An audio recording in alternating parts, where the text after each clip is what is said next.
எப்போதாவது படித்ததெல்லாம் மறந்து தேர்வறையில் வெறும் வெறும் நினைவுகளோடும் வெறுமையாக போயிருக்கீங்களா? ஒரே ஒரு முறை என் கதையை கேளுங்கள். வணக்கம்.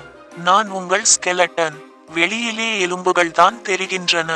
ஆனால் என் உள்ளே நிறைய நினைவுகள், பாடங்கள், பரிசோதனைகள் இருக்கின்றன. ஒரு காலத்தில் நான் உயிருடன் இருந்த நாட்களில் செமஸ்டர் தேர்வு சீசன் வந்தது.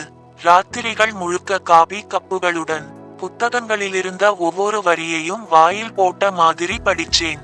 இந்த முறை நான் டாப்பர் தான் என்ற நம்பிக்கையோடு பறந்தேன்.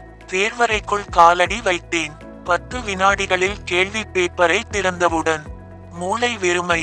என்ன படிச்சேன், என்ன படிக்கலைன்னு கூட ஞாபகம் வரல. பக்கத்துல இருக்கிறவங்க வேகமா எழுதிக்கிட்டு இருந்தாங்க. நான் மட்டும் பேனாவை சுழற்றிக்கிட்டே இந்த கேள்வியை எப்போ பார்த்தேன் முகம் எடுத்தேன். அவ்வளவுல நேரம் முடிஞ்சு பேப்பர் கொடுத்துட்டேன். வெளியே வந்த உடனே இனிமே நானே என் கை எலும்புகளாலே சத்தியம் பண்ணுறேன், கடைசி நிமிஷத்துல படிக்க மாட்டேன். கொஞ்ச நாளுக்கப்புறம் ரிசல்ட் வந்தது. தோற்றுடல, டாப்பும் ஆகல. ஆனா அன்றைக்கு புரிஞ்சுது, கடைசி நிமிஷத்துல நம்பினா நாமே நம்ம ஸ்கெலட்டனோட கூட நிற்க முடியாது.